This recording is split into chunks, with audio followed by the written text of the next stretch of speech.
The parking garage smelled faintly like hot concrete and somebody's leftover takeout.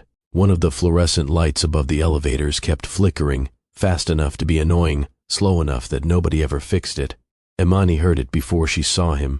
Tap, tap, tap. Nicholas had always drummed his fingers when he was nervous. On steering wheels, restaurant tables, the side of his coffee cup. 6 years ago, sitting outside a Waffle House 3 nights before their wedding, he had done the same thing while she ate cold hash browns out of a cardboard container and tried to figure out why the man sitting beside her suddenly felt 1,000 miles away. Now he was standing beside the elevator doors, in a wrinkled white shirt, with his tie loosened and hanging crooked around his neck. For a second, neither of them said anything. Imani shifted her heels into one hand and tightened her grip on her phone with the other. She had been in that conference room for 11 hours.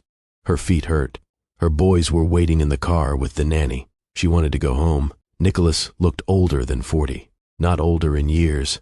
Older in the way people look when too many things have happened to them all at once. His eyes dropped to the silver lettering on the glass wall behind her. Brooks Urban Holdings. You named the company Brooks, he said quietly. She stopped walking.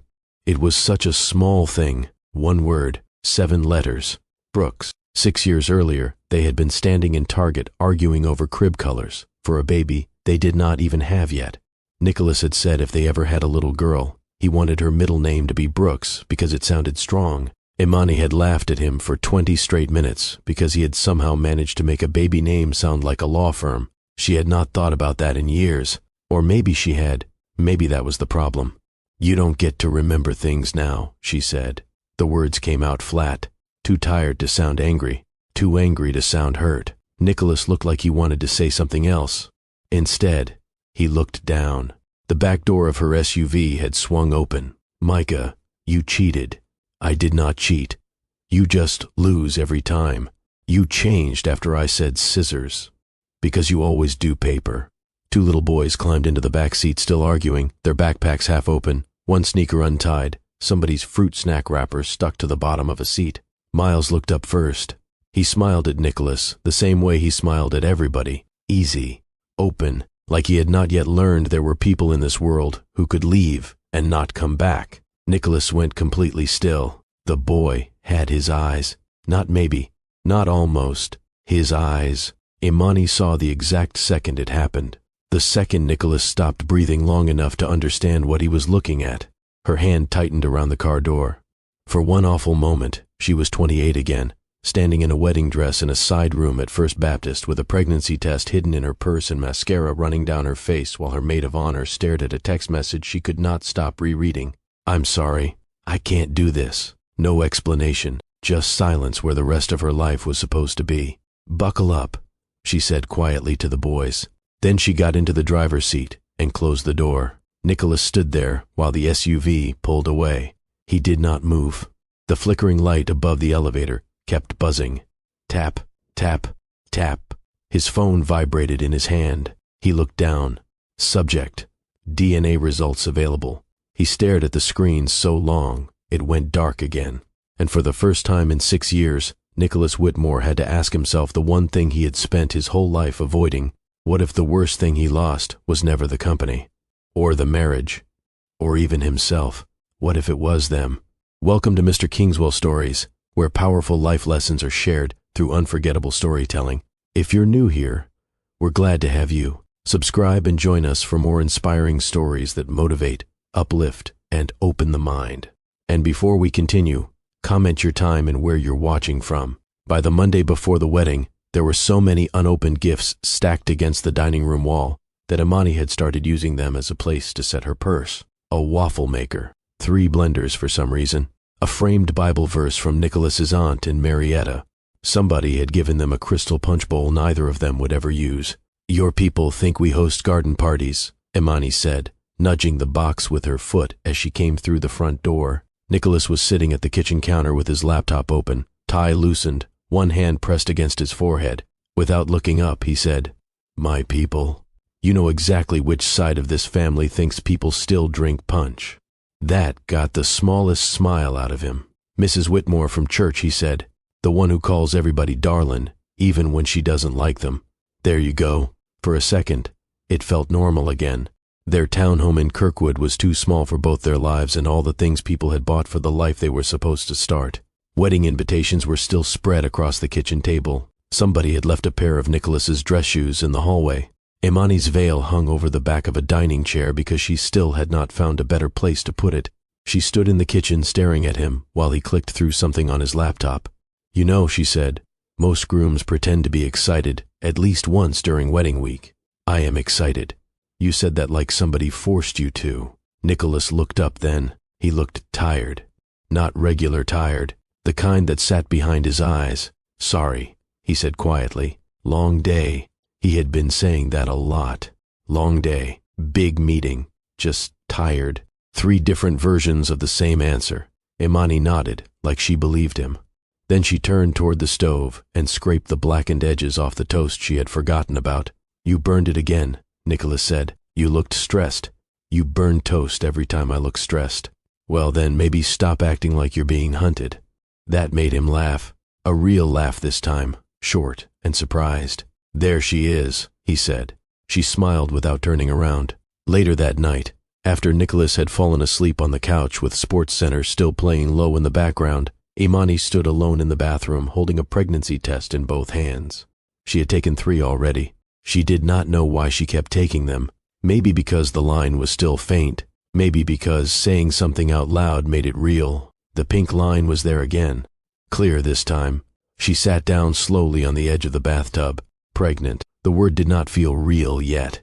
It floated around in her head like it belonged to somebody else. She looked toward the cracked bathroom door. Nicholas was still asleep in the living room, one arm hanging off the couch, tie still on. For a second, she imagined waking him up.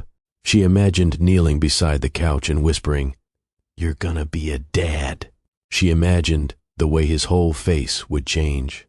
Instead, she folded the test back into the box, slid it into an old makeup bag under the sink, and smiled to herself. No, she wanted to tell him after the wedding. Something private, just theirs. One good thing waiting on the other side of all this stress. By Wednesday, Nicholas had started taking calls outside. The first time, Imani barely noticed. The second time, she watched him through the kitchen window. He stood on the back patio in the dark with one hand in his pocket and the other pressed against his forehead. When he came back inside, she was sitting cross-legged on the floor with the seating chart spread out in front of her. "Your father's cousin cannot sit near Aunt Brenda," she said without looking up. Nicholas loosened his tie. Why? Because last Thanksgiving she told Aunt Brenda she looked tired, and apparently that means war now. Fair. Imani moved one of the little name cards. "And if I put your college roommate near my cousin Danielle, one of them is absolutely going to end up drunk and saying something embarrassing." Nicholas nodded, but his eyes were somewhere else. She looked up at him. "Who keeps calling you?" "What? You've been outside 3 times in an hour. Work? At 9:30? "My dad." That answer came too quickly. Nicholas's father had been pressuring him for months to take over more at Whitmore Development Group. More meetings, more responsibility, more conversations that ended with, "One day, this is all gonna be yours." Imani knew he hated those conversations. Still, something about the way he said it made her stomach tighten. "You okay?" she asked. "Yeah, you sure?" Nicholas walked over and kissed the top of her head. I'm okay." But he stayed standing there like he wanted to leave the room again. Thursday afternoon, they went grocery shopping together. It should have felt ordinary. They argued over cereal. Nicholas put Oreos in the cart when they were supposed to be eating better before the wedding. Imani told him he was 36 years old and still bought groceries like a 12-year-old left home alone. At checkout, the cashier looked at the ring on Imani's finger and smiled. "When's the big day?" "Saturday," Imani said. The woman clapped her hands together. "Oh, baby, you got that look." "What look?" "The look where you nervous and happy at the same time." Imani laughed. When she looked at Nicholas, he smiled politely, but only with his mouth. That night, he fell asleep in bed with his laptop open on his chest. Imani lay beside him for a while, listening to the dryer hum downstairs and the soft sound of traffic outside the bedroom window. Nicholas's phone lit up on the nightstand. Once, then again. He did not wake up. She was not trying to snoop. Later, she would tell herself that part was true. She only reached for the phone because the light kept flashing. The message preview sat there on the screen. Vanessa. The name hit her first because she had not heard it in years. Then she read the text. I know I shouldn't be texting you, but I didn't know who else to call. Imani stared at it. Vanessa, his ex, the one he had dated before her. The one who still sent a birthday text every year, until Imani finally joked, At this point, I think she just misses your mother. Nicholas shifted in his sleep beside her. The phone went dark in her hand. For a long time, she sat there looking at him. Then she set the phone back on the nightstand exactly where it had been. Maybe it meant nothing. Maybe Vanessa's car broke down. Maybe somebody died. Maybe there was a reasonable explanation for all of it. Imani turned onto her side and pulled the blanket up over her shoulder. Nicholas reached for her in his sleep, his hand settling against her waist the way it always did. Usually, that made her feel loved. That night, lying there in the dark beside the man she was supposed to marry in 2 days, it only made her wonder why she suddenly did not feel safe in her own future. By Thursday night, the apartment felt too small for both of them. Not because anything had happened, because nothing had. Nicholas kept moving through the townhome like somebody trying not to bump into furniture in the dark. He left cabinet doors open, forgot where he put his keys, started 3 different conversations, and finished none of them. Imani watched him from the kitchen while she wrapped silver ribbon around tiny jars of honey for the wedding favors. He was standing at the sink, staring out the window over the backyard. His phone buzzed once against the counter. He flipped it over so quickly it almost fell. You know, Imani said, tying the ribbon too tight by accident, people usually get more excited as the wedding gets closer. I am excited. You keep saying that like it's something your lawyer told you to stick with. Nicholas let out a breath through his nose. Not quite a laugh. I don't know what you want me to say. I want you to act like you're here. The room went quiet. The dishwasher hummed in the corner. Somewhere upstairs, one of the neighbors slammed a door hard enough to shake the wall. Nicholas rubbed his hand over the back of his neck. My dad's been on me all week. There it is, she said softly. He looked up. The company, the meetings, the whole "You're the future of Whitmore Development Group" speech. He's not wrong. No, Imani said. He's just very talented at making every conversation feel like a hostage situation. That got another almost smile. For a second she thought maybe they were finding their way back to each other. Then his phone buzzed again. He looked down at it. Just for a second. But it was enough. Who is that? She asked. Nobody. Nicholas. He picked up the phone and slid it into his pocket. Can we not do this right now? She stared at him. The worst part was not that he looked angry. It was that he looked guilty. An hour later, they were sitting in his car in the Waffle House parking lot off Moreland Avenue because neither of them had wanted to go home after dinner. They had argued in the restaurant over something stupid. At least Imani thought it was stupid. She had asked whether they should move the honeymoon by 1 day so they could stop by Birmingham and see her grandmother after the wedding. Nicholas had said they should just leave things alone. She had said, "You say that about everything lately." He had dropped his fork. People at the next booth had looked over. Now they sat in silence, with the car running and the radio low. The Waffle House sign buzzed outside the windshield. A waitress inside was wiping down empty tables. Somebody in the booth near the window was laughing too loud. Imani had kicked off her shoes and was eating cold hash browns straight from the container with her fingers. Nicholas kept drumming his thumbs against the steering wheel. Tap, tap, tap. Finally she said, "You've been here all week, but you haven't really been here." His hands stopped moving. She looked over at him. The dashboard light made him look tired and older than he was. For one awful second, she thought he might finally tell her about Vanessa, about the phone calls, about whatever had been sitting between them all week, like another person in the room. Instead, he stared through the windshield and said, "I'm just tired." Imani looked back out the window. A truck pulled into the parking lot too fast and parked crooked across 2 spaces. "I don't know why," she said quietly, "but that answer makes me feel worse."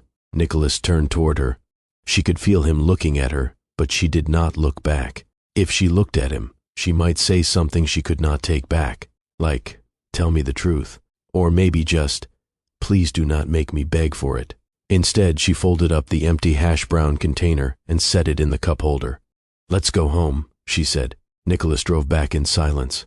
At a red light near Glenwood, Imani rested her head against the window and pretended to be asleep. She heard his phone buzz in his pocket again. He did not answer it, but he looked at the screen. When they got home, she went upstairs without speaking. She stood in the bathroom brushing her teeth while staring at herself in the mirror. There were dark circles under her eyes. Her hair was falling out of the clip she had thrown it into that morning. She opened the drawer under the sink and looked at the old makeup bag. The pregnancy test was still inside. For the first time since she had taken it, she did not feel excited. She felt scared. Downstairs, she heard the front door open and close. Then his car starting. She stood frozen in the bathroom for a second. Then she went to the bedroom window. Nicholas backed out of the driveway without turning on the radio. He did not look up.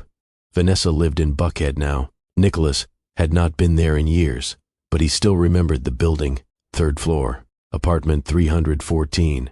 The hallway always smelled faintly like somebody's cooking and old carpet.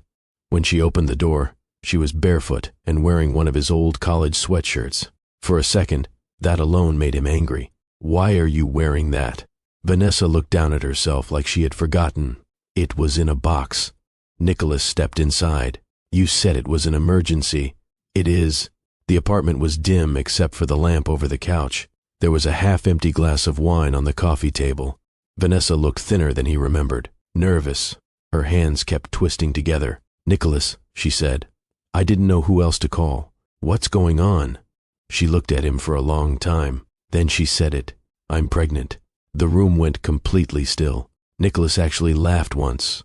Not because it was funny, because it did not make sense. No, I found out 2 weeks ago. No, he said again, sharper this time. That's not possible. Vanessa's face changed. You think I'm lying? I think we broke up almost a year ago. We slept together in February. The words landed like something heavy dropped through ice. February, 3 days after he and Imani had that awful fight over his father. 3 days after he had gotten drunk at a charity dinner and called Vanessa because he did not want to go home angry. He had told himself it meant nothing. He had never told Imani. Vanessa was crying now. I didn't tell you because I thought maybe... I don't know what I thought. Nicholas sat down hard on the edge of the couch. His chest felt too tight. Saturday. The wedding was Saturday. He looked at Vanessa. Then, down at his left hand, the engagement ring was still there. 2 hours later, he was sitting alone in his car, outside her apartment building. The dashboard clock read 2:03 a.m. He could still hear Vanessa crying in his head. He could still hear Imani in the parking lot saying, You've been here all week, but you haven't really been here. Nicholas gripped the steering wheel so hard his fingers hurt. Then he looked down at the ring on his hand and realized he had no idea who he was anymore. Saturday morning, Imani woke up before her alarm. For a second, lying there in the dim light coming through the curtains in her childhood bedroom, she forgot what day it was. Then she saw the dress hanging from the closet door, white, simple. The sleeves, her mother said, made her look like somebody's wife already. Her stomach turned, not from nerves. At least that was what she told herself. Her phone said 6:12 a.m. No new messages. She stared at the screen for a moment longer than she meant to. Then she rolled over, reached into the nightstand drawer, and touched the old makeup bag. The pregnancy test was still inside. She had moved it there the night before, after deciding she did not want to carry it around the apartment anymore. Today, after the ceremony, after everybody finally left them alone for 5 minutes, she was going to show Nicholas. She had imagined it 100 times. Maybe in the hotel room after the reception. Maybe in the car on the way to the airport. Maybe he would laugh. Maybe he would cry. Nicholas never cried. But sometimes she liked to imagine the version of him that did. Downstairs, she could already hear her mother in the kitchen. Cabinets opening, pans moving, the low sound of gospel music from the radio. By 8 o'clock, the house was full. Her cousins came in carrying makeup bags and curling irons and garment bags.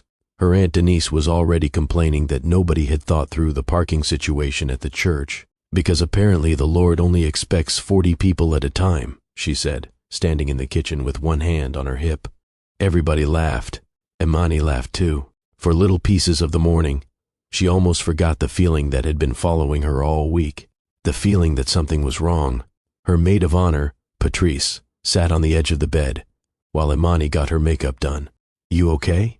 Patrice asked quietly when the others left the room. Yeah, that was too fast. Imani looked at her in the mirror. I'm fine. Patrice raised one eyebrow. You have said, I'm fine, 4 times this week, and every time you say it, I get more nervous. Imani smiled a little. I think I'm just tired. Even as she said it, she hated the words. They sounded too much like Nicholas. By 10:30, they were at First Baptist. The fellowship hall smelled like coffee and lemon cleaner and flowers. Church ladies moved folding chairs and argued over where to put the sheet cake for later. Somebody's little nephew ran through the hallway in church shoes, too slippery for the floor. Imani sat in the bridal room while Patrice zipped up the back of her dress. Her hands would not stop shaking. Turn around, Patrice said. I can't breathe. That's because you are trying to inhale with your shoulders. Imani laughed under her breath. Patrice finished the zipper and stepped back. For a second, nobody said anything. Then Patrice smiled. Oh, she said softly. There you are. Imani looked at herself in the mirror. She looked happy, or at least she looked like somebody who still believed she was about to be. Her mother came in a few minutes later and immediately started crying. Ma, Imani said, please don't do this with the lashes. I paid good money for those lashes, her mother said, fanning at her face with a church bulletin. Everybody laughed again. For a while, the room felt full in the way only family can make a room feel. Too loud, too crowded, safe. At 11:20, Patrice looked at her phone. They should be here by now. What time did Nicholas say he was leaving? An hour ago. Imani looked down at her own phone. Nothing. No missed call. No text. She told herself traffic on I-20 was bad. She told herself Nicholas was probably stuck with his father. She told herself a lot of things. At 11:37, one of the groomsmen came into the room. It was Darren, Nicholas's friend from college. He looked pale. Hey, he said. Nobody answered right away. Where's Nicholas? Imani asked. Darren rubbed the back of his neck. He's on his way. From where? He just had to take care of something. What kind of something? I don't know. That was a lie. Everybody in the room knew it was a lie. The room changed after that. Nobody said it out loud, but it changed. People stopped laughing as much. Her mother kept straightening the same flower arrangement over and over. Patrice checked her phone every 30 seconds. At noon, the music started in the sanctuary anyway. Guests had already arrived. People were already seated. Church ladies had started whispering. Imani stood in the bridal room with her bouquet in her hands so tightly the stems hurt. Call him again, she said. Patrice already was. No answer. Again. Voicemail. Again. Nothing. By 12:18, Imani was no longer standing. She was sitting in the chair by the mirror with her dress spread around her and one hand pressed flat against her chest. Patrice was standing by the window. Then Patrice's phone buzzed.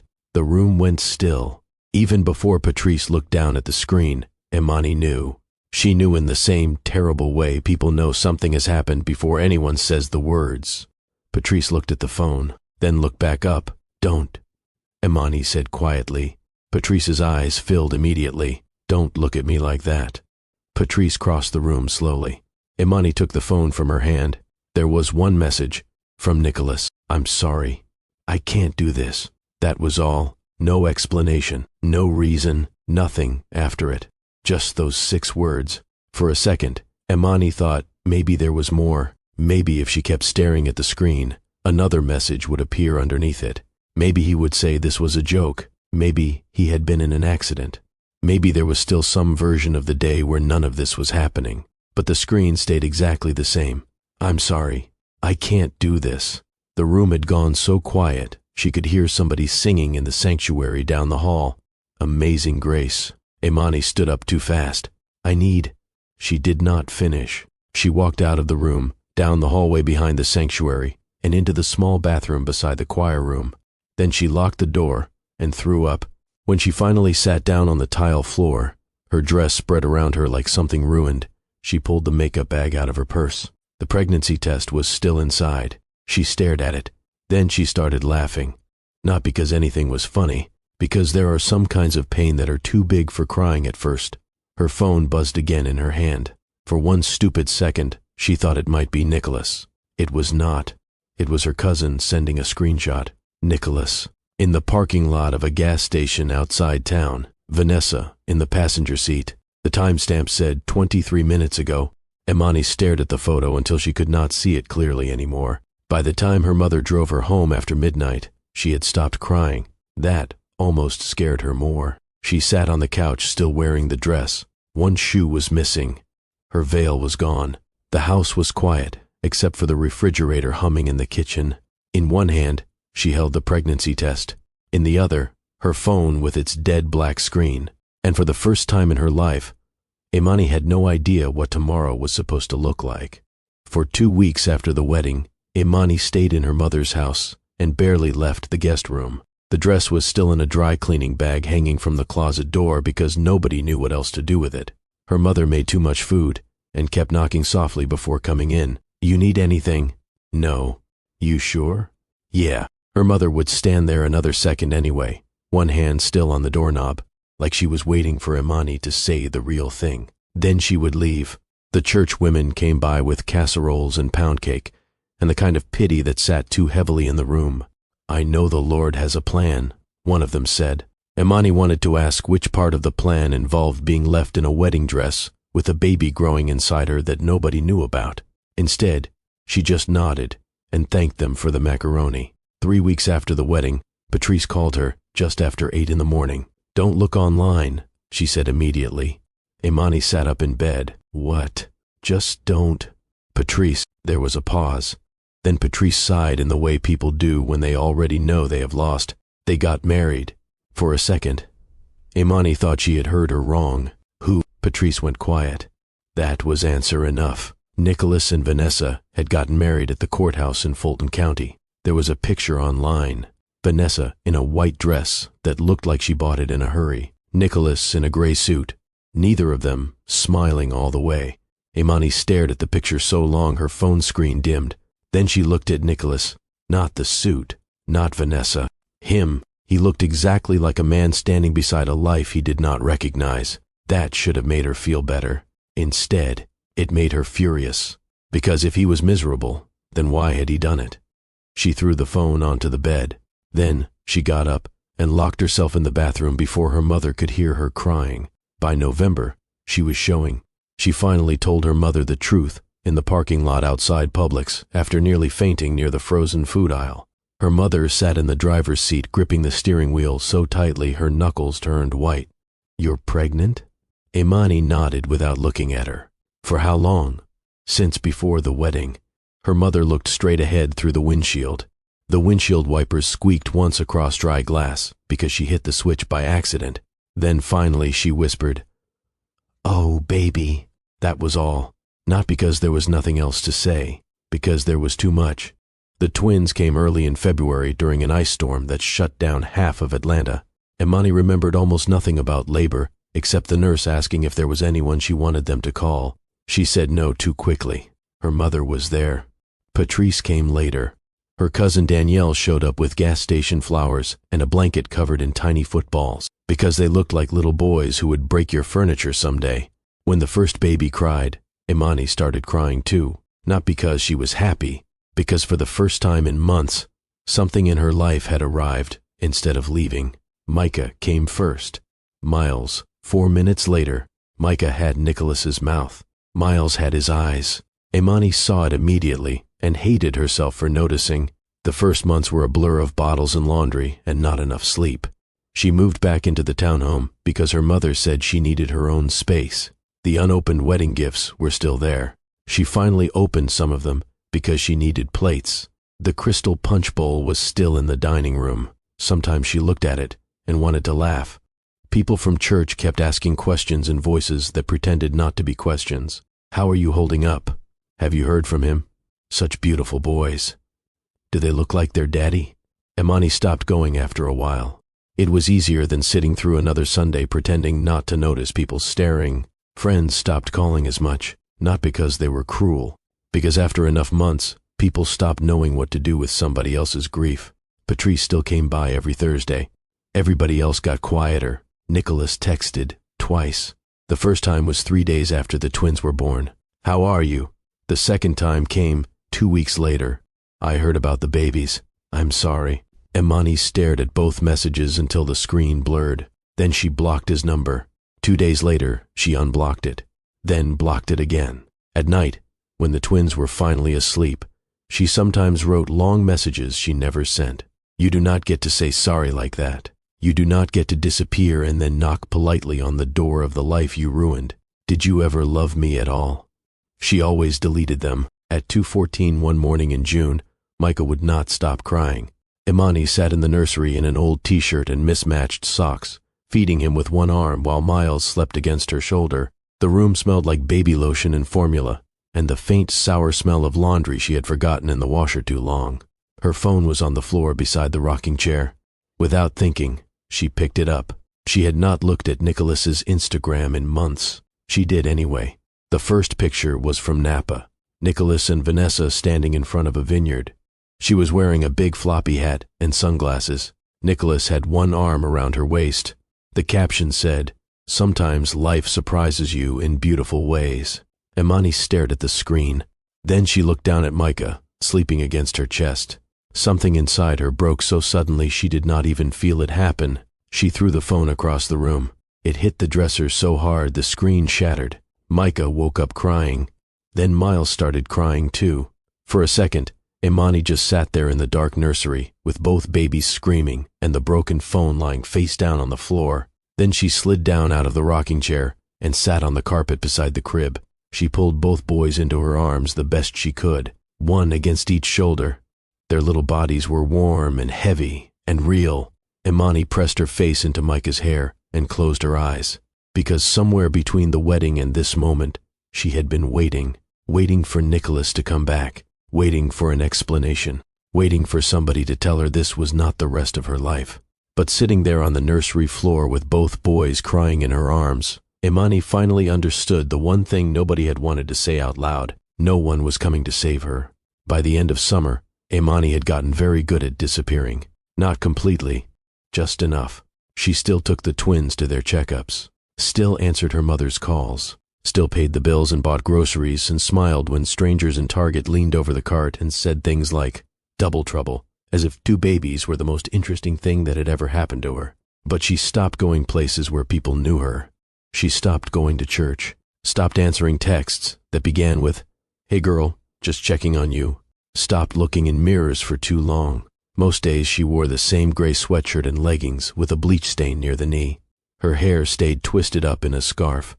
The townhome stayed dark, even in the middle of the afternoon. Micah and Miles were 7 months old now, old enough to laugh when she sneezed, old enough to recognize her footsteps in the hallway, old enough that sometimes, when she looked at them too quickly, one of them looked so much like Nicholas it still knocked the breath out of her.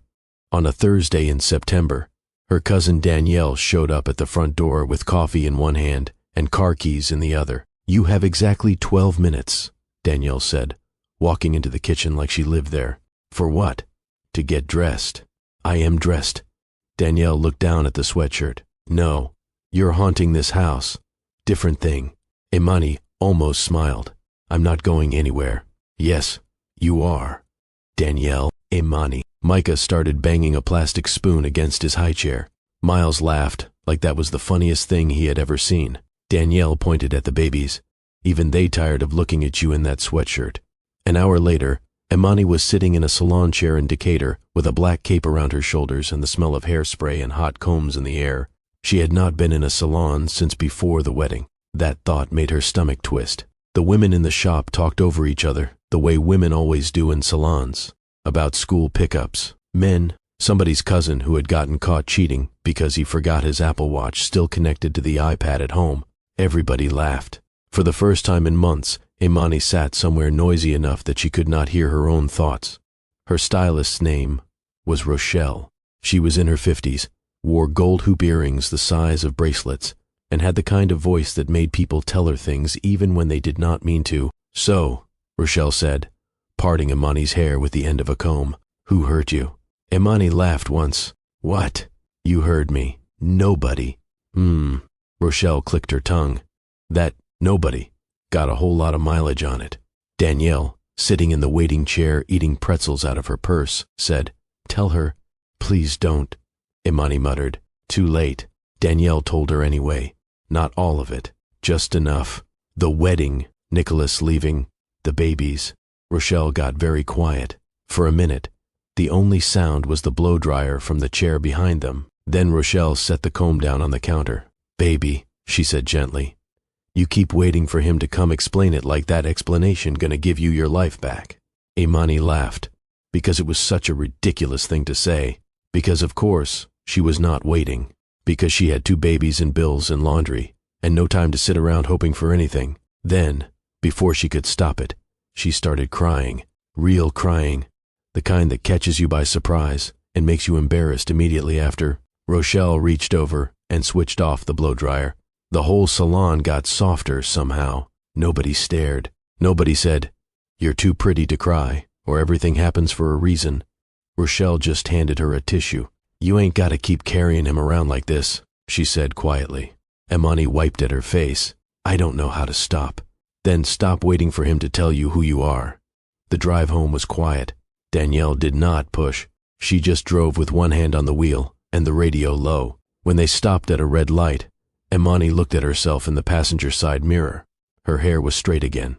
Her face looked tired, but for the first time in months, she looked like herself, or maybe the version of herself that had survived. The next Monday, Pastor Green from the church called. Normally, she would have let it go to voicemail. Instead, she answered. "Imani," he said, "you still know anything about paperwork?" She laughed a little, in a very broad and not legally binding sense. Yes. The church owned an old duplex on the west side they had been trying to fix up for months. The tenants had moved out. The roof leaked. Nobody could figure out how to deal with the city permits. "I just need somebody organized," Pastor Green said. "And frankly, you always scared people into turning things in on time." That made her laugh for real. 2 days later, she was standing in front of a peeling yellow duplex with a clipboard in one hand and Miles asleep in the stroller. Micah was chewing on the corner of a receipt. The place looked awful. Broken porch railing, grass up to her knees, windows boarded up crooked. But when she called the roofing company and got the estimate lowered by $2,000, something inside her woke up. 3 weeks later, she helped a landlord near East Lake clean up 2 neglected rental properties. Then another church asked for help. Then somebody's cousin wanted help fixing up an old storefront before selling it. She worked while the twins napped. She answered emails with one hand while bouncing a baby on her hip with the other. At night, after the boys finally went to sleep, she sat at the kitchen table with cold coffee and spreadsheets and property records spread around her. She was still tired all the time, still lonely, still angry in ways she did not always know what to do with.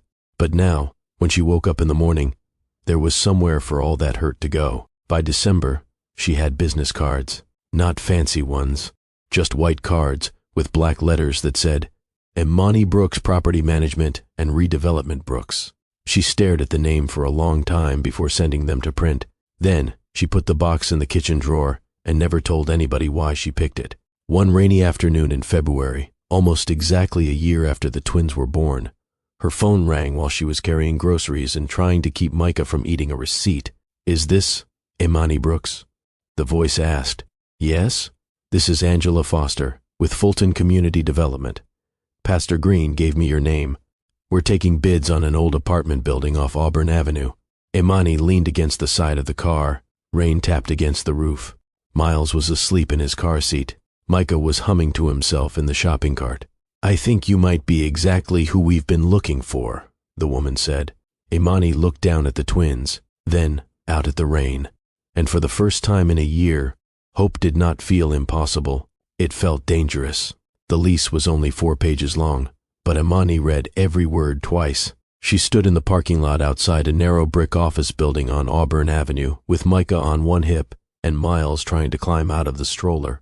The building was older than she wanted and smaller than she had imagined. The front window had a crack in one corner. The sign above the door still had the faded outline of whatever business used to be there before, but it was hers. "Well?" Angela Foster asked. Angela stood beside her holding a folder and an umbrella, even though it had stopped raining 20 minutes ago. "You gonna sign it or just stare at it until one of these babies graduates high school?" Micah grabbed for the pen in Imani's hand. "Don't help," Imani said. shifting him higher on her hip. "You know," Angela said, "most people get excited when they rent their first office." "I am excited."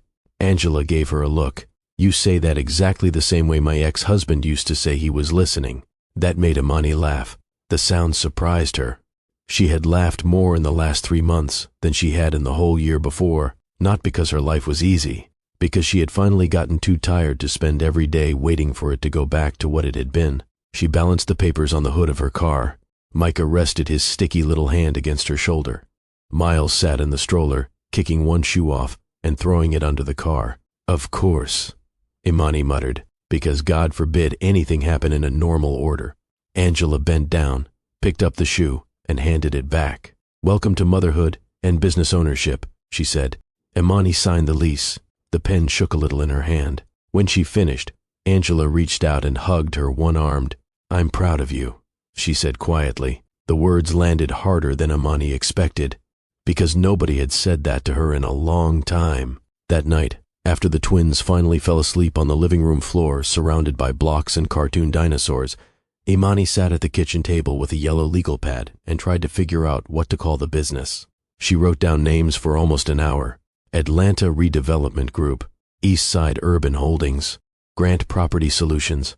Everything sounded like somebody else's company. Too stiff, too careful. At midnight, she was still sitting there in one of Nicholas's old college t-shirts she had never thrown away. She stared at the blank line at the top of the page. Then, without really thinking about it, she wrote, "Brooks Urban Holdings." Her hand stopped. Brooks. 6 years earlier, she and Nicholas had been standing in the baby aisle at Target, even though they were not pregnant and not trying, and had only come in for laundry detergent. A little girl in pigtails had been having a full meltdown because her father would not buy her a stuffed unicorn. Nicholas had leaned over the cart and said, "If we ever have a daughter, I think her middle name should be Brooks." Imani had laughed so hard she almost dropped the detergent.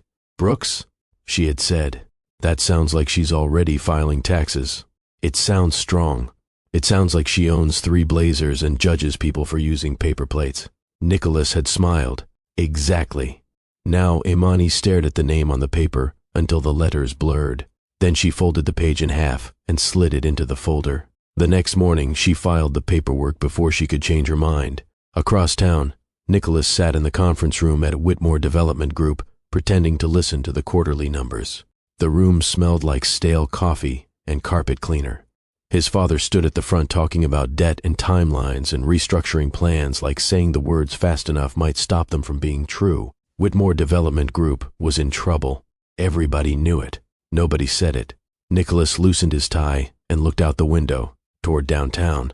He had not slept much. Vanessa had come home drunk again the night before, not falling down drunk, just the kind where she stood in the kitchen with a wine glass in her hand and talked too loudly about things that were not actually funny. "You still think about her," she had said.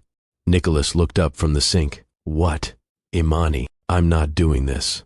Vanessa laughed, but there was something sharp under it. "You say her name in your sleep."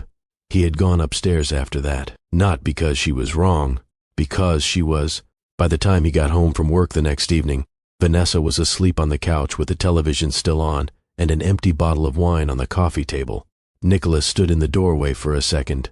Then he walked into the kitchen, opened his laptop, and stared at emails he did not care about.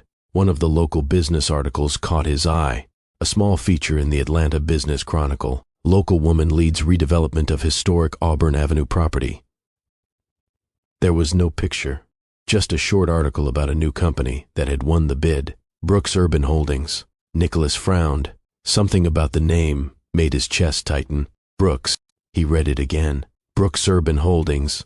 The house was quiet, except for the television downstairs and the sound of Vanessa turning over on the couch. Nicholas stared at the screen, longer than he needed to. He knew that name.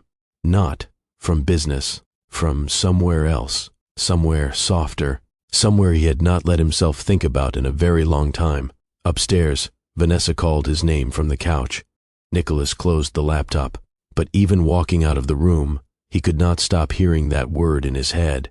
Brooks. 6 years later, Whitmore Development Group occupied 3 floors of a glass building in Midtown and barely had enough money to keep the lights on. Nicholas stood in the conference room on the 32nd floor, pretending to read the packet in front of him. Numbers, debt, restructuring plans, a list of assets they would have to sell if the acquisition went through. The same packet he had already looked at twice that morning and understood less every time. Outside the floor-to-ceiling windows, Atlanta looked clean and far away. Tiny cars, tiny people, the whole city laid out like something you could fix if you could just get high enough above it. "You listening?" Nicholas looked up. His father had been dead for almost a year, but sometimes he still heard his voice anyway. Sharp, impatient, never asking a question he did not already think he knew the answer to. Across the table, Martin Reeves from legal cleared his throat. "The buyers should be here any minute." Nicholas nodded. "Who is it again?" "Brooks Urban Holdings." That name again. For the last 3 weeks, he had been hearing it everywhere. In meetings, on conference calls, in emails with too many people copied. Brooks Urban Holdings had spent the last few years buying up properties all over Atlanta. Apartment buildings, commercial lots, neighborhood redevelopment projects the city had given up on years ago. Whoever ran it had money, patience, and the kind of reputation people usually spent decades building. Nicholas still had not met them. "Do we know who's coming?" he asked. Martin glanced at the folder. CEO, some finance people, maybe a lawyer. Nicholas loosened his tie. He had barely slept. Vanessa had spent the night before pacing around the kitchen in one of his old t-shirts and drinking white wine straight from the bottle. "You're somewhere else all the time," she had said. "I'm right here." "No," she said. "You're not." He had not answered, because there was nothing left to say that had not already been said. The conference room door opened. Everybody at the table looked up. 2 men in dark suits walked in first, then a woman from finance, then another woman Nicholas did not recognize, and then Imani. For a second, he honestly thought he was wrong, not because she looked different, because she looked exactly like herself, just sharper somehow, more certain. Her hair was pulled back neatly, cream-colored suit, gold earrings, a leather folder tucked under one arm. The room disappeared. Nicholas forgot where he was standing, forgot Martin, forgot the packet in front of him, forgot the whole company. Imani looked up from the folder in her hand and saw him. The smallest thing changed in her face. Not surprise, not exactly, more like the look people get when they open an old box they forgot they still had. Then it was gone. "Good afternoon," she said calmly. Her voice did something terrible to him, because it sounded the same, still soft at the edges, still the voice that used to call him downstairs when dinner was ready, the voice that used to laugh at him in Target because he took too long choosing cereal. Except now it belonged to somebody who no longer needed him. Nicholas realized everybody in the room was waiting. He stood up too late. "Ms. Brooks," Martin said, reaching for her hand. "Brooks, of course.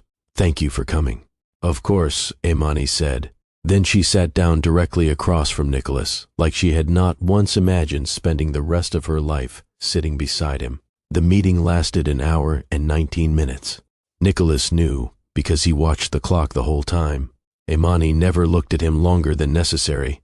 She spoke in clear, steady sentences about property transfers and restructuring agreements and long-term redevelopment plans. She knew every number in the packet without looking down. At one point, Martin asked a question about a zoning issue on one of the East Side properties. Before Nicholas could answer, Imani already had. "We reviewed the permit history from 2018, she said. "The issue isn't the property line, it's the drainage easement behind the lot." Everybody nodded. Nicholas stared at her. She had always been smart, but this was different. 6 years ago, she had sat at the kitchen table in sweatpants, making wedding seating charts and threatening to uninvite his Aunt Linda, because nobody who starts drama at Thanksgiving gets chicken at my wedding. Now, she sat at the head of the table, talking about million-dollar decisions, like she had been born doing it. He should have been proud. Instead, he felt something uglier, the sick, quiet understanding that she had built all of this in the empty space where he was supposed to be. Toward the end of the meeting, one of the younger analysts from Brooks Urban Holdings said, "We'll need final signatures by Friday if we want to move before the end of the quarter." Imani nodded. Then she closed her folder. "Any questions?" Nobody said anything. Nicholas wanted to. He wanted to ask if she was happy, if she still lived in Kirkwood. if she ever hated him less than she should have. Instead, he heard himself say, "No." Imani stood. "So then, I think we're done here." She gathered her papers. The room slowly filled with the sound of chairs moving and people making polite conversation. Nicholas stayed where he was. By the time he finally looked up again, she was already at the door. For 1 second, she glanced back. Their eyes met. Then she walked out. Nicholas sat there another hour after everyone else left. The conference room got darker around him. The cleaning crew came and went. At 6:43, he finally stood up. Down in the parking garage, he leaned against the wall beside the elevators and waited. Because after 6 years, after everything he had ruined and everything she had become without him, he still could not let her leave again without saying something. The parking garage was nearly empty by the time Imani came downstairs. Most of the lights had switched to night mode, leaving long shadows between the rows of parked cars. Somewhere in the distance, a gate rattled open and shut. Nicholas had been standing beside the elevator for almost 20 minutes. Twice, he almost left. The first time because he realized how pathetic this looked. The second time because he remembered exactly what he had done to her and thought maybe she had earned the right to never have to see him again. Then the elevator doors opened. Imani stepped out with her heels in one hand and her phone pressed between her shoulder and ear. "No, move the closing to Monday," she said. "If they rush the permits, we'll end up fixing the same problem 6 months from now." She listened for a second. "Good. Email me the revised numbers." Then she hung up. She saw him immediately. Her face did not change. Not really. Just the smallest pause in her step. Nicholas, he swallowed. He had spent the last 20 minutes trying to think of the right thing to say. An apology. A reason. Something that would not sound ridiculous after 6 years. Instead, what came out was, "You look..." She stopped walking. He looked at her. The cream suit. The tiredness around her eyes. The way she still held her car keys between her fingers exactly the same way she used to. "Beautiful," he finished. Imani stared at him for a second. Then she cut him off with one word. "Don't." Not loud. Not angry. Worse. Tired. The kind of tired that comes from carrying something for too long. Nicholas nodded once. "Okay." She walked past him toward a black SUV parked near the back of the garage. He should have let her go. Instead, he followed a few steps behind. "Imani." She turned around so quickly he stopped. "What?" He had no answer. Because there was no version of this conversation that made sense. "How had you been? Did you hate me every day? Or only some days? Did you ever almost call me?" The back door of the SUV swung open before he could say anything else. 2 boys climbed into the back seat, still arguing. "You cheated." "I did not." "You changed after I picked scissors." "That's because you always pick scissors." "Because scissors is good." "Scissors is not good. It's lazy." The smaller one dropped his backpack on the floor and laughed. Nicholas forgot how to breathe. The boy had his eyes. Not sort of, not maybe. His exact eyes. The same dark brown. The same little crease at the corner when he smiled. The second boy looked up too. This one had Imani's mouth. Nicholas stared at them, then at her. Imani did not say anything. She did not need to. She saw the exact second he understood. Her hand tightened around the car door. "Nicholas," she said quietly. He looked back at her. "How old are they?" The question came out rougher than he meant it to. Imani looked away first. 6. His chest folded in on itself. 6. Of course they were. One of the boys leaned between the seats. "Mom," he said. "Who's that?" The word hit Nicholas harder than anything else had.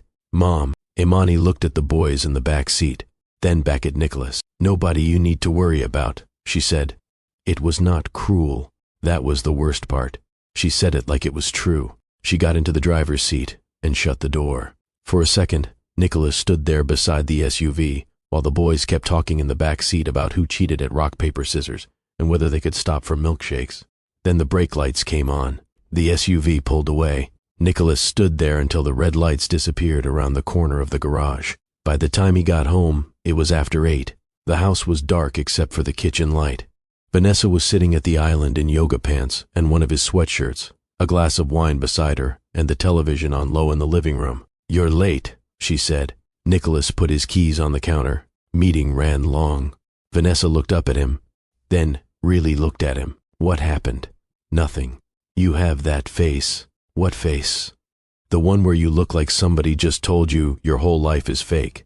Nicholas let out a short laugh that did not sound anything like one. Vanessa stood up. Was it the company? No. Then what? He looked at her. He thought about saying it. I saw Imani. She has children. They might be mine. Instead, he walked past her and went upstairs.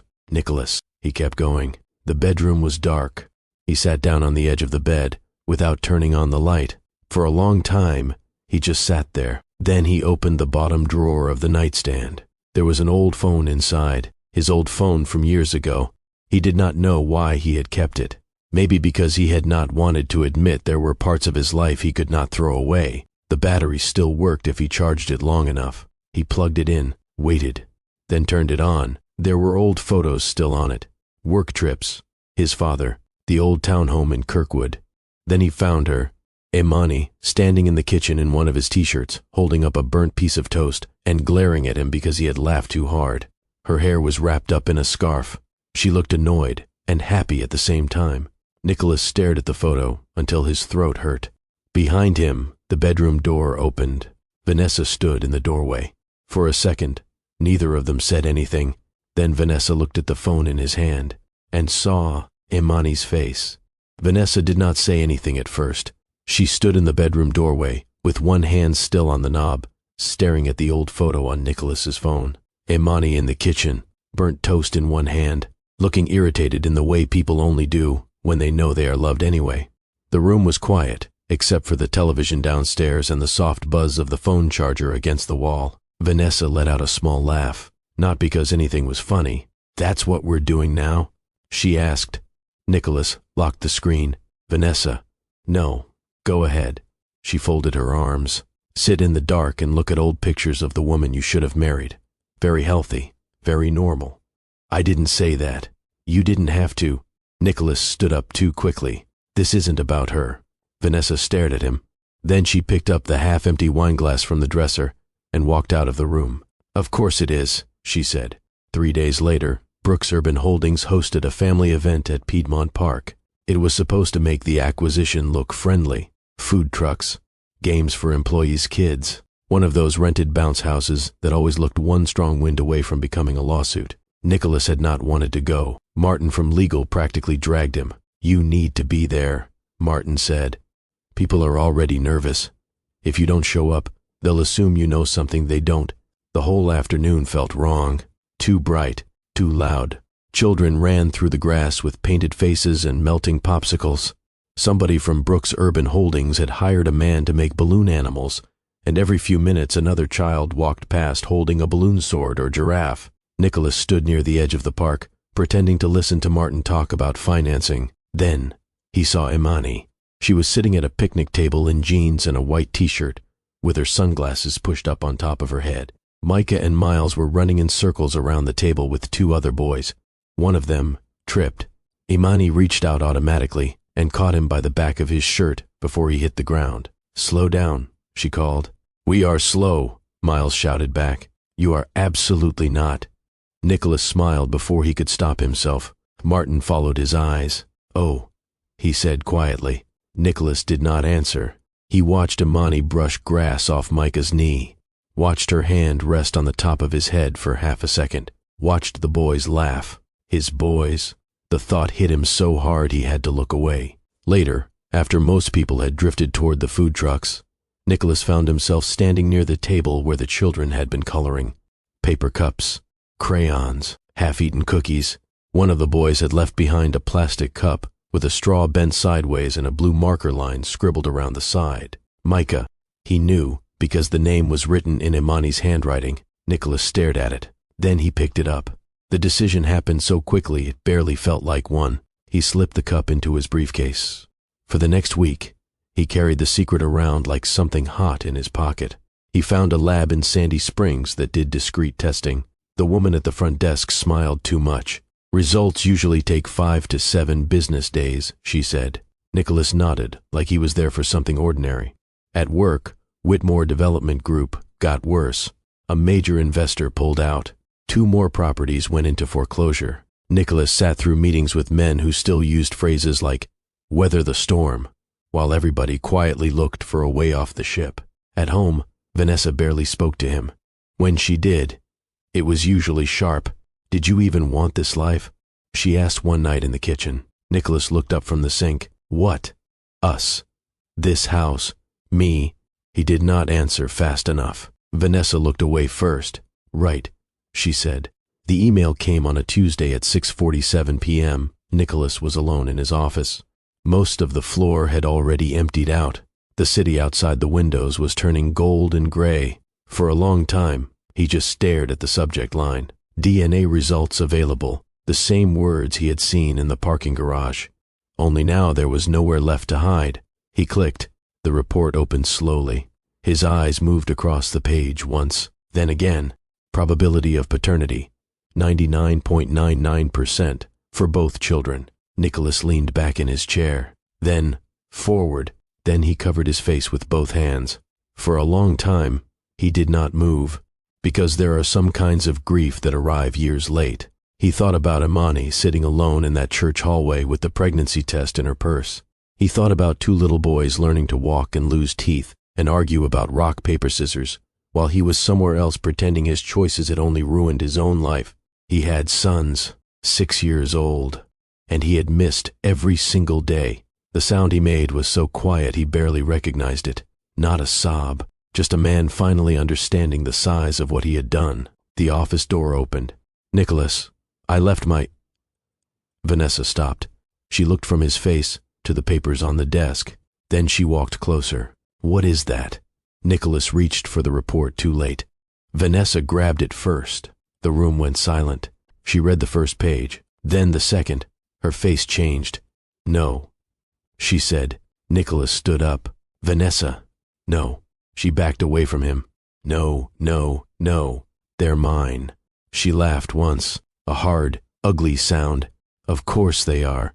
Vanessa, you left her for me." Nicholas flinched. "You married me. You lied to me." The words came out before he could stop them. Vanessa froze. For a second, neither of them moved. Then she looked at him with something close to hate. "You were looking for a reason to blame me," she said quietly. "You told me you were pregnant. I thought I was. You knew you weren't." Vanessa threw the papers at him. "They were never supposed to exist," she shouted. The words hung in the room.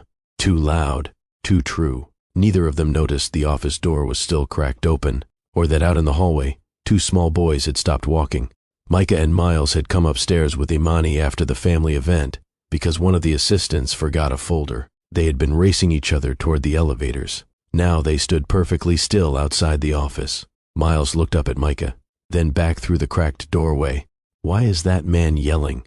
he whispered. Micah shrugged. Inside the office, Nicholas's voice cracked. "They're my sons." The boys looked at each other. Later that night, after Imani tucked them into bed, Miles sat up under his dinosaur blanket. "Mom?" Imani looked up from the doorway. "Yeah, baby?" Miles played with the edge of the blanket for a second. Then he asked, very quietly, "Why did that man say he was our dad?" Imani did not answer Miles right away. He was sitting up in bed with his dinosaur blanket bunched around his waist, looking at her with the same serious expression he always had when something did not make sense. Micah was already half asleep beside him, one arm hanging off the side of the bed. Imani sat down slowly on the edge of the mattress. "What man?" she asked quietly, even though she knew. "The one from your job."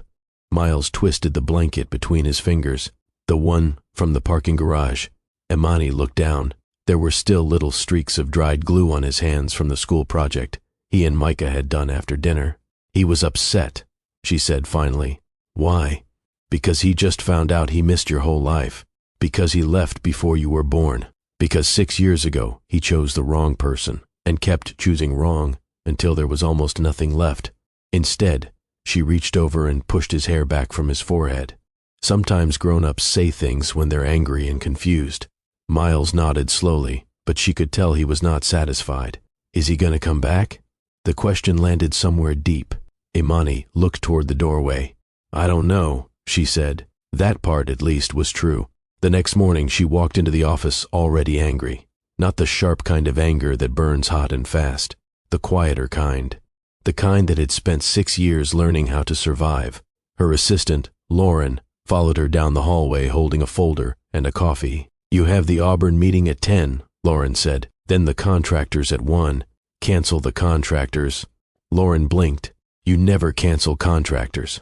"Today, I do." By noon, Imani had not gotten any less angry. She signed 3 contracts she barely remembered reading, ignored 2 calls from her mother, deleted an email from Nicholas without opening it. At 5:47, Lauren knocked softly on the doorframe. "He's still here." Imani looked up. "Who?" Lauren gave her a look. "There are not that many men who can make you stare at a wall for 15 straight minutes." Imani looked down at the papers on her desk. "What does he want?" He didn't say. Of course he didn't. At 6:30, the office was almost empty. The cleaning crew had started downstairs. Most of the lights were off except in the hallway outside the executive offices. Nicholas was standing in the conference room with his hands in his pockets when she walked in. For a second, neither of them spoke. The city glowed outside the windows behind him. He looked tired, not work tired. The kind of tired that comes from finally running out of places to hide. "You tested my children," Imani said. Nicholas closed his eyes for a second. "Our children." "No." Her voice stayed calm. "You do not get to start there." He looked down. "I know." "No, you don't." The words came faster now. "You took a cup from a 6-year-old boy and sent it to a lab without saying a word to me. I had to know. You had to ask." Nicholas looked at her. There it was again. That same expression from years ago, like he wanted forgiveness before he had earned honesty. "I know I should have. You should have asked me 6 years ago where I was after the wedding." She took a step closer. "You should have asked if I was okay. You should have asked if there was anything you could do." "I tried." Imani laughed. A short, sharp sound. "You sent 2 texts." Nicholas flinched. "You got married," she said. The room went quiet. "You married her," Imani said again, softer this time. Weeks later, Nicholas looked away. "I know. No, I don't think you do." She had spent years imagining this conversation. In every version, she screamed, or cried, or told him every single thing he had done to her. Instead, she stood there in the same conference room where she had signed papers all day, and realized the deepest part of the hurt was smaller than she thought. Smaller, and somehow worse. "You think I needed you to save me," she said quietly. Nicholas looked up. "I needed you not to disappear." The words hung between them. Simple, plain, true. Nicholas opened his mouth, then closed it again, because there was nothing to defend. Imani looked at him standing there in the dim conference room, the loosened tie, the gray at his temples. The man who had once sat in a Waffle House parking lot, drumming his fingers against the steering wheel because he was too afraid to tell her the truth. "You know what the hardest part was?" she asked. Nicholas said nothing. "It wasn't the wedding." Her voice cracked a little, and she hated that it did. "It wasn't even finding out about Vanessa." She looked down at her hands. "The hardest part was every single day after that. Every doctor appointment, every time one of the boys got sick, every birthday, every first day of school." Nicholas looked like somebody had hit him. "I know." "No," she said again. "You know now." For a long moment, neither of them moved. Then Nicholas sat down hard in one of the conference room chairs and covered his face with his hands. At first she thought he was just tired. Then she saw his shoulders shake once, twice. Nicholas had always been the kind of man who swallowed every feeling until it turned into silence. Even when his father died, he had stood at the funeral shaking hands and thanking people for coming like grief was just another meeting to get through. Now he sat in the dark conference room, crying so quietly she almost did not realize it at first. Not loud, not dramatic, just tears slipping through his fingers while he stared at the floor. Imani stood there and felt something she did not want to feel. Not forgiveness, something worse. The terrible understanding that he was finally telling the truth because there was nothing left for him to protect. After a long time, Nicholas lowered his hands. His eyes were red. "There's something I never told you about Vanessa." The conference room had gone almost completely dark. Only the city lights outside and the lamp over the hallway door still worked. Everything else had shut off automatically, 15 minutes earlier.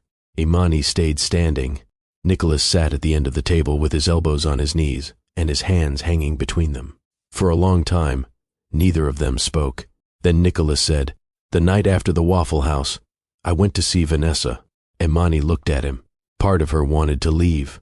Part of her wanted to tell him she had spent 6 years surviving without the truth and could probably survive 6 more. But she stayed. Nicholas stared at the floor. "She told me she was pregnant." The room went still. Imani did not move, because suddenly she was back in the bathroom in the Kirkwood townhome, holding that pregnancy test in both hands while Nicholas slept downstairs on the couch. "You believed her," she said quietly. Nicholas nodded once. "At first I told her it couldn't be true." His voice sounded far away. Then she said we had been together in February. Imani closed her eyes. February. 3 days after the charity dinner. 3 days after the fight where he had slept on the couch and barely looked at her the next morning. She had known something happened. Not what. Never that. Nicholas rubbed his hands together hard enough that his knuckles turned white. "My father found out the next day." Imani looked at him. "What?" "He saw me leaving the house. He knew something was wrong." Nicholas let out a breath. "I told him." "And what did he say?" Nicholas laughed once. No humor in it. "He said I had made a mess, and now I needed to be a man and fix it." The words sounded familiar, not because she had heard them before, because she had known Nicholas long enough to know exactly what his father would have called fixing it. "You were supposed to marry her," Imani said. Nicholas looked up. "I told myself I could explain it to you. You sent a text." His face changed, like she had hit the exact place that still hurt most. "I know." "No," Imani said. "You do not get to keep saying that." She moved closer to the table. "You stood in a gas station parking lot with her while I was at the church in a wedding dress." Nicholas shut his eyes. "I know. You let me find out from Patrice. I know. You let me sit there for hours." His voice broke.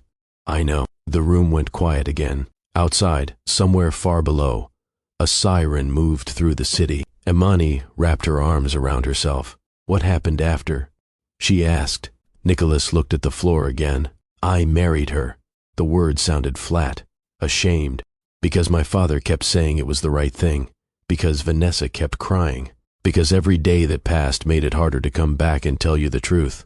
He swallowed. Then a few weeks later, she told me she lost the baby. Imani stared at him. "And then?" Nicholas looked at her for the first time. "There was never a baby." The words landed hard, not dramatic, just ugly. "What?" She lied. He looked away again. "I found out 2 months later." Imani stood very still, because for 6 years she had believed the story was simple. Nicholas loved Vanessa more. Nicholas chose her. Nicholas looked at Imani and decided she was easy to leave. But this was worse, because it meant he had not chosen happiness. He had chosen fear. "And when you found out?"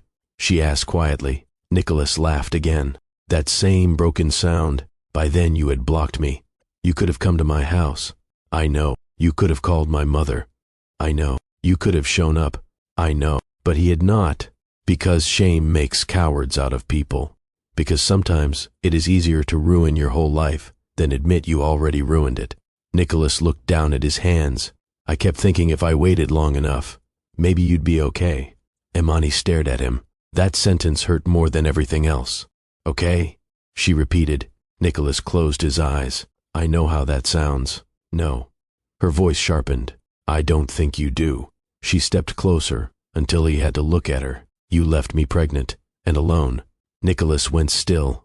"You did not even know I was pregnant," she said. His whole face changed. Not confusion, recognition, all at once. The sickness in the bathroom, the way she kept touching her purse the day of the wedding, the reason the boys had his eyes. Nicholas looked like the room had dropped out from under him. "You were going to tell me," he whispered.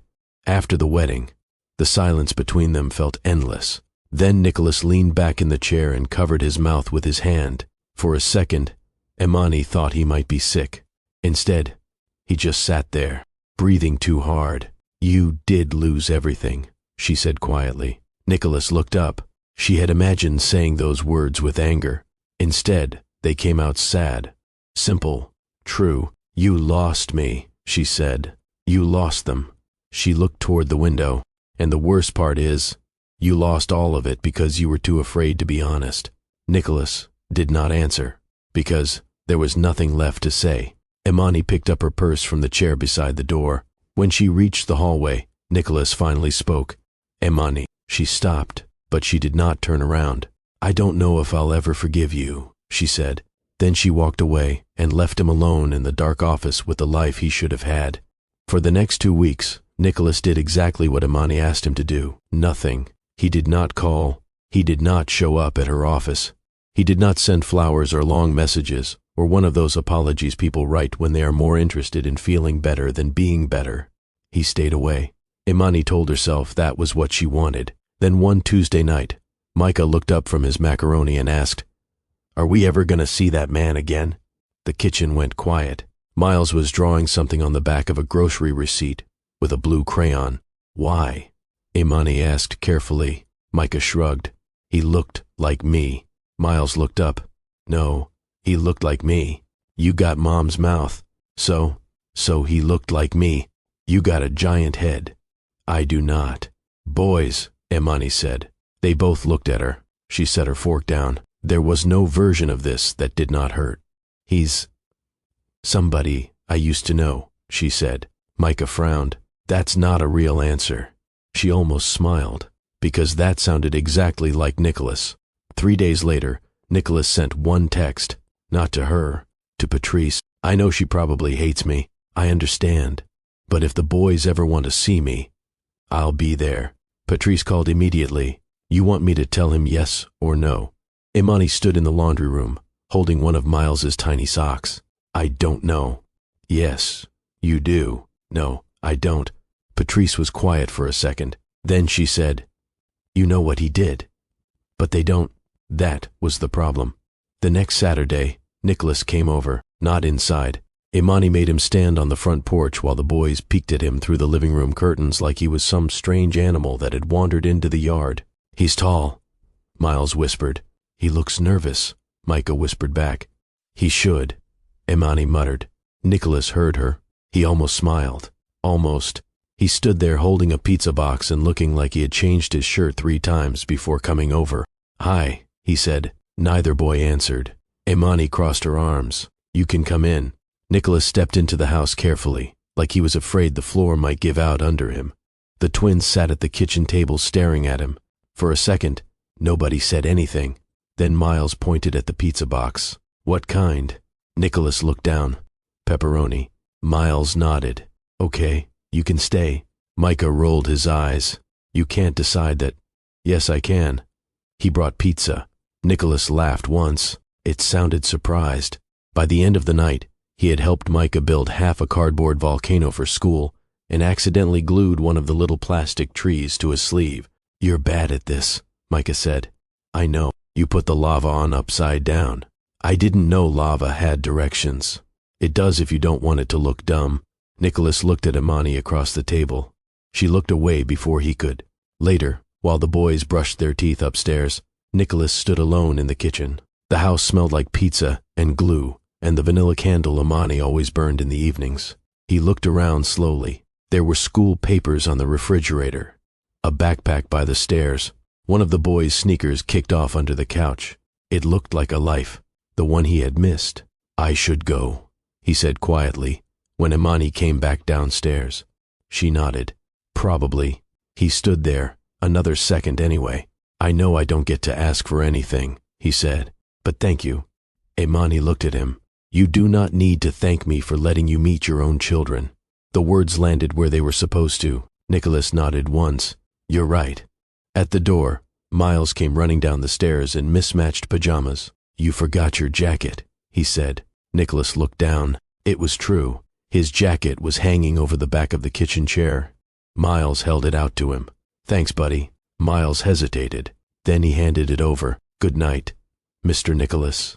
The smallest thing changed in Nicholas's face. Not disappointment. Something quieter. Like he knew he had earned exactly that much and no more. Good night, he said. After he left, Imani stood at the kitchen sink, pretending to rinse dishes that were already clean. Micah came into the kitchen still carrying the half-finished volcano. Can he come back? He asked. Imani looked at him. You want him to? Micah shrugged.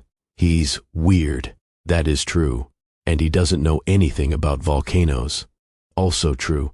Micah looked toward the front window, but he tried. Later that week, Nicholas came by again. Then again, the week after that. Sometimes he brought pizza. Once he brought a basketball and immediately learned both boys were better at shooting than he was. He helped with homework, sat through one painfully long second-grade music recital, said the wrong thing at least twice. You boys get your math skills from me, he said one night. No, Miles said without even looking up from his worksheet. Mom's smarter. Imani covered her mouth to hide a smile. Nicholas nodded. You know what? That's fair. He still left too early every time, like he did not trust himself to stay. One Thursday night, after Nicholas had gone home, Miles stood in the kitchen while Imani packed lunches for school. Mom? Yeah? Miles dragged his finger through the condensation on his juice box. Why does he look sad every time he leaves? Imani stopped because she knew. Because every time Nicholas walked back to his car, he looked like a man leaving a house he had once imagined growing old in. Before she could answer, Micah came running into the kitchen, holding a permission slip. Mom, we got science fair forms. Miles looked at the paper, then back at her. Can Mr. Nicholas help us? Whitmore Development Group officially collapsed on a Thursday. The email went out at 8:13 that morning. After 82 years in business, Whitmore Development Group would cease operations effective immediately. Employees were offered severance if there was any money left after the bank finished with the building. There was not. Nicholas sat alone in his office reading the email on the same laptop he had once fallen asleep over in the Kirkwood townhome, while Imani stood in the bathroom staring at a pregnancy test. The office looked different now, smaller. The framed photo of his father had been taken off the wall. Half the shelves were empty. Somebody had already removed the company sign from the reception desk downstairs. Outside the window, Midtown looked exactly the same. That was the worst part. The whole world had the nerve to keep going. Martin from legal knocked once on the open door. Well, he said quietly. Nicholas nodded. Neither of them knew what else to say. By noon, people were carrying boxes to the elevators. One of the assistants was crying in the hallway. A man from accounting shook Nicholas's hand and said, Your father would have understood. Nicholas almost laughed. His father would have hated this. He would have called it weakness, failure, a lack of discipline. The truth was simpler. Nicholas had spent years making choices because he was afraid of disappointing people. And eventually, you run out of things to trade away. At 3, he got a text from Imani. Come upstairs. No period. No explanation. Brooks Urban Holdings occupied the top floor now. Nicholas stood outside her office for a second before knocking. Come in. Imani was standing by the window with a folder in one hand. She looked tired. There were shadows under her eyes, and her hair was starting to come loose from the clip at the back of her head. He had seen her look like that before. Late nights in the townhome, before the wedding, sitting at the kitchen table in one of his t-shirts trying to finish a seating chart. The memory hit him so hard, he looked away. You heard, he said. I heard. Nicholas nodded once. For a second, neither of them spoke. Then he said the thing he had not wanted to admit even to himself. You could save it. Imani looked at him. The company. He took a breath. If Brooks bought the remaining properties and took over the debt, you could keep the name. Keep the staff. Even as he said it, he knew. He heard how it sounded. Not a business plan. A plea. Imani set the folder down on her desk. No. The word landed quietly. Still. It knocked the air out of him. No? No. Nicholas looked at her. You don't even want to think about it. I have thought about it. She crossed her arms. I thought about it for 2 weeks. I looked at the numbers. I talked to legal. Then why not? Imani stared at him for a long second. Then she said, Because I am not spending the rest of my life cleaning up your decisions. The room went silent. Nicholas looked down. Because she was right. Not just about the company. About everything. You keep doing this, she said. Doing what? You wait until everything falls apart, and then you stand in front of me, hoping I'll save you. Nicholas flinched. I'm not asking you to save me. Yes, you are. Her voice was not angry. That made it worse. I saved myself, she said quietly. I did that while I was pregnant and scared and alone. I did it while raising 2 boys who deserved better than what you gave them." Nicholas looked away. Outside the window, the city blurred. For a second, he thought she was done. Then she picked up the folder again and slid it across the desk toward him. "What's this?" he asked. "Open it." Inside was an offer letter.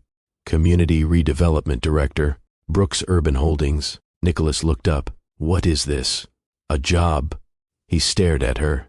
"You want me to work for you?" "No," she said. "I want you to work for the neighborhoods your father's company stopped caring about years ago."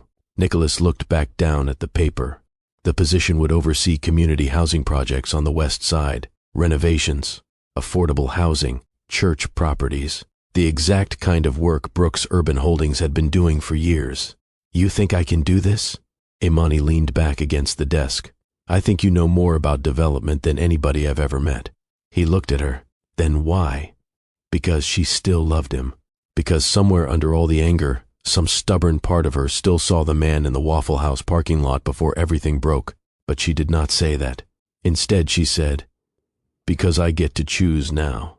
The words settled between them. For the first time in years, Nicholas understood what she meant. This was not pity, not guilt, not Imani stepping in to rescue him because she had always been better at surviving than he was. This was a choice she was making with clear eyes. And because of that, he almost said no, because taking the job meant admitting the truth, that Whitmore Development Group was over, that the life his father planned for him was over, that the only thing left to do was become somebody else. He looked down at the offer letter again. Then he thought about Micah, asking him if lava had directions, Miles handing him his jacket at the door, the boys' science fair permission slip still folded in the glove compartment of his car. Nicholas picked up the pen on her desk. His hand shook a little. Then he signed his name. When he looked up, Imani was watching him. For a second, neither of them spoke. Then she nodded once. "Okay," she said quietly. Nicholas folded the offer letter carefully and put it in his pocket. And for the first time in years, he walked out of a room without feeling like he was running away. By August, Nicholas had been working at Brooks Urban Holdings for 4 months. He had an office now. Small, glass walls. A plant Lauren kept forgetting to water. The boys had stopped acting like he might disappear if they looked away too long. Not completely, but enough. Micah still called him Mr. Nicholas when he was being stubborn or wanted something. Miles mostly forgot and called him whatever came out first. Once, at the science fair, he yelled, "Dad, look!" across the cafeteria without thinking. Then he froze. Nicholas froze too. Miles looked horrified. "I didn't mean—" "It's okay," Nicholas said too quickly. Miles looked at him for a second, then shrugged and pointed at the volcano. It exploded weird. After that, nobody talked about it. But Nicholas thought about it every day. That Thursday night, everybody else had already gone home. The office floor was quiet, except for the hum of the air conditioning and the distant sound of somebody vacuuming downstairs. Nicholas was sitting at his desk, looking at the same budget spreadsheet for the last 20 minutes when there was a knock on the glass wall. Imani stood there holding a takeout bag in one hand and her heels in the other. "You still here?" she asked. He looked at the clock. 8:46. Apparently, she held up the bag. Ty placed downstairs accidentally made 2 orders. Nicholas looked at her. "You're lying." "Yes." He smiled before he could stop himself. 10 minutes later, they were sitting on the hood of her SUV in the parking garage. The same garage, different year, different people. The food containers were balanced between them. The whole place smelled faintly like concrete and soy sauce. For a while, they just ate. Imani picked around the mushrooms in her noodles and lined them up in the corner of the container, the same way she always used to. Nicholas noticed. He noticed because 6 years later, some part of him still paid attention to every small thing she did. "You still hate mushrooms," he said. "They taste like wet napkins." "That is not true." "It is exactly true."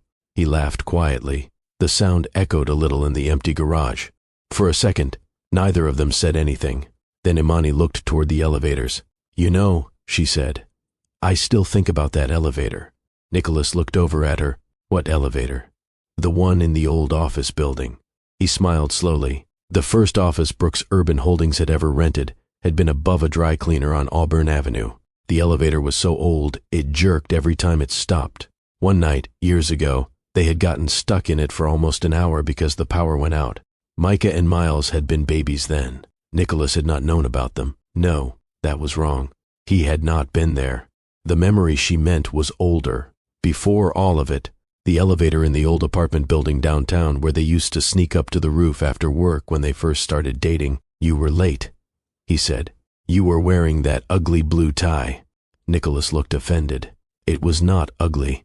It was absolutely ugly. It was navy. It was shiny. It was one time. You look like a youth pastor trying to sell insurance. Nicholas laughed so hard, he nearly dropped his fork. Imani started laughing too. Real laughing.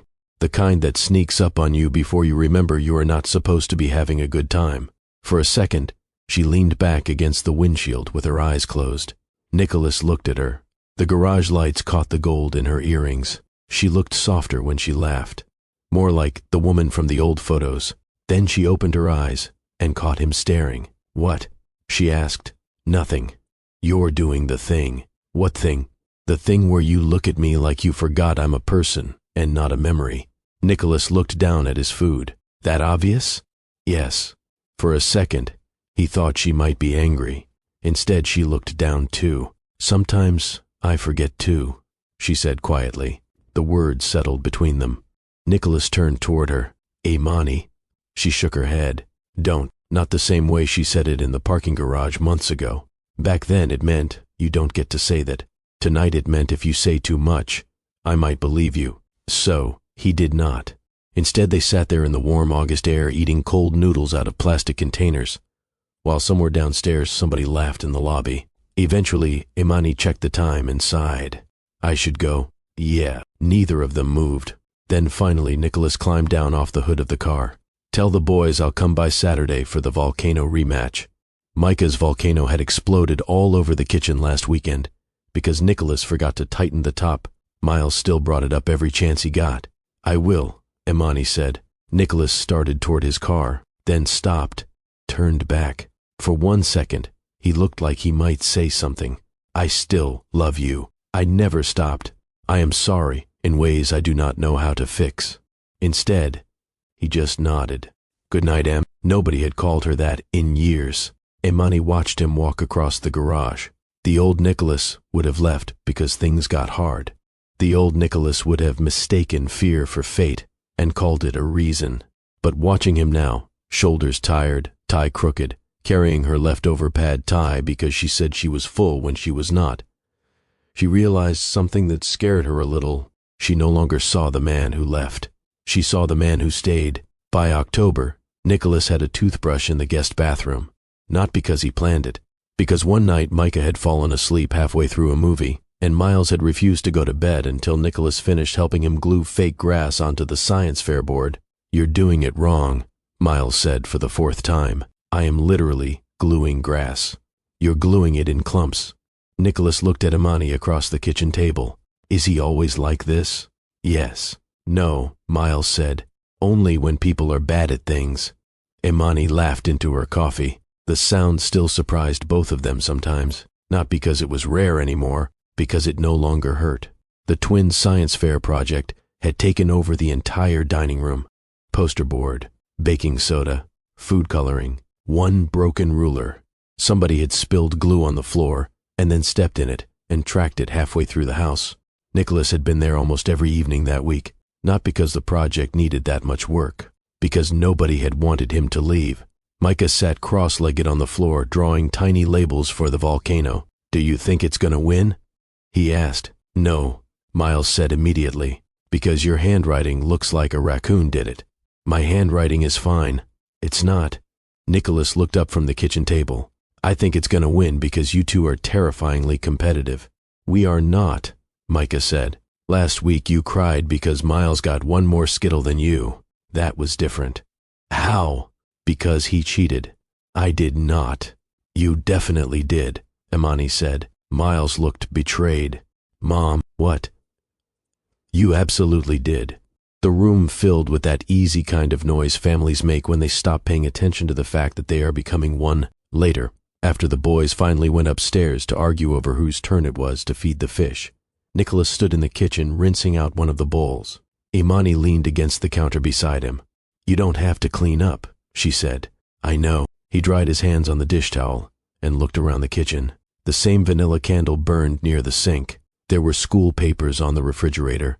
One of the boys had left a sock in the middle of the hallway again. He had spent 6 years thinking he had lost this forever. Now, he was standing in the middle of it. "Thank you," he said quietly. Imani looked at him. "For what?" "For letting me be here." She held his eyes for a second, then looked away. "You're here because you kept showing up."